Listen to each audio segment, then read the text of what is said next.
On the contrary, make in India को तो इससे बहुत बड़ा बल मिलेगा।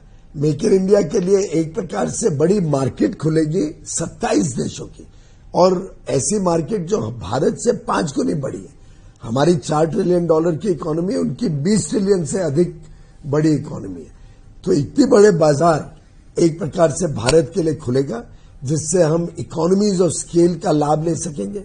हमारी क्वालिटी सुधरेगी, भारत के उपभोक्ताओं को भी अच्छी क्वालिटी मिलेगी, सस्ता माल मिलेगा, और अंतर्राष्ट्रीय पटल पर भारत का माल और भारत की सेवाएं जाएंगी। इसमें अभी इन्वेस्टमेंट के कोई चैप्टर नहीं किया गया है, तो इन्वेस्टमेंट का हम बाद में अलग से एक प्रोटेक्शन एग्रीमेंट की बातचीत अलग से करेंगे, जिससे वहां से निवेश भी बड़े पैमाने पर भारत में आ सके। भारत की ऑटो इंडस्ट्री आज लाजवाब काम कर रही है, इसलिए जो गाड़ियां 25-30 लाख रुपए तक में आज मार्केट में बिकती हैं, उस पर हमने खोली नहीं है मार्केट।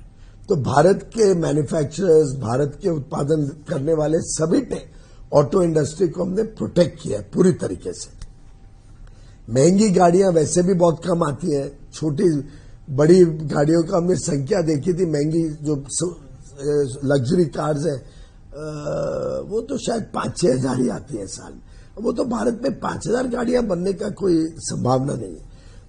उन गाड़ियों को लेकिन अगर हम आने देते हैं और यहां पे थोड़ी भी उनको मार्केट दिखती है, तो आगे चल के वो भी यहां बनेंगी। क्योंकि यूरोप के मैन्युफैक्चरर्स भली बात ही समझते हैं कि उनको भारत में ही मैन्युफैक्चर करके ज्यादा मुनाफा है, ज्यादा उनको लाभ होगा, जिससे भारत में नौकरियां भी बनेंगी। तो भारत के उपभोक्ताओं को चॉइस मिलेगी। आज 10 गाड़ियां मिलती है, यूरोपियन मैन्युफैक्चरर्स भी भारत में आके बनाएंगे तो नई नौकरियां उत्पादन होगा। यहां बनी हुई नई गाड़ियां दुनिया भर में एक्सपोर्ट होंगी तो विदेशी मुद्रा कमाएंगे, और भारत के उपभोक्ताओं को भी चॉइस मिलेगी। आस्ते आस्ते अब जब हम अंतर्राष्ट्रीय एग्रीमेंट्स करते हैं विकसित देशों के साथ, तो भारत की सोच एक विकसित देश बनने की तरफ आगे बढ़ती है। भारत के उपभोक्ता अच्छी गुणवत्ता वाला सामान मांगते हैं, तो उससे भारत में जो बनता है सामान, उसकी क्वालिटी भी सुधरती है।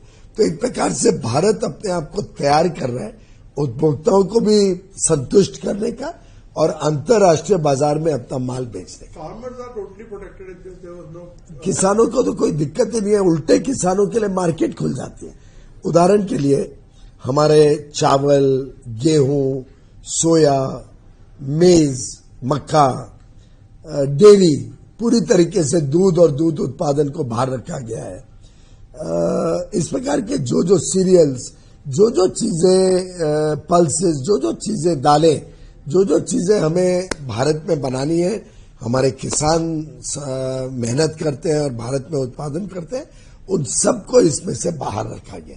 तो पूरी तरीके से किसानी क्षेत्र को और पशुपालन के क्षेत्र को और एनिमल हस्बेंड्री पूरी तरीके से प्रोटेक्टेड है। सर, आपने अपने आज एक आर्टिकल भी लिखा है और आप बार बार ये बोलते हैं पहले भी जो डील्स हुई हैं, इसको मदर ऑफ ऑल डील्स क्यों माना जाए, और कैसे पुरानी डील जो पुरानी सरकारों ने डील की हैं उसमें हमें उतना लाभ नहीं हुआ है क्या?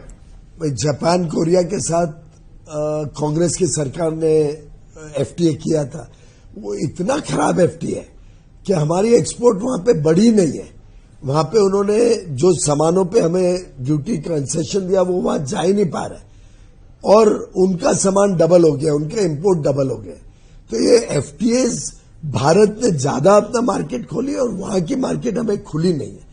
यहां पे तो आपने देखा होगा 99% जो भारत से एक्सपोर्ट होता है उस सब पे जीरो ड्यूटी हो जाएगी, जो भारत से यूरोपियन यूनियन जा रहा है। तो हमने एकदम बैलेंस्ड एफटीएस किए। हमने विकसित देशों के साथ एफटीएस भी अपने टर्म्स पे किए, हमारे लाभ के लिए, कैसे हमारे लोगों को सेंसिटिव सेक्टर्स को भी बचाएं और कैसे जो भारत के एक्सपोर्ट इंटरेस्ट है उसको और प्रोत्साहन मिले। लेकिन हम कांग्रेस की तरह उन देशों के साथ एफटीए नहीं कर रहे हैं जो हमारे साथ स्पर्धा करता है। हम ऐसे देशों के साथ नहीं कर रहे हैं जिनकी लेबर कॉस्ट कम है और कल को हमारे मैन्युफैक्चरर्स को नुकसान हो जाए। कांग्रेस उस प्रकार के देशों के साथ एफटीए करता है। हम विकसित देशों के साथ करते हैं जहां हमारी कोई स्पर्धा नहीं है। प्रभातखबर.com, विश्वास वही, रफ्तार नहीं।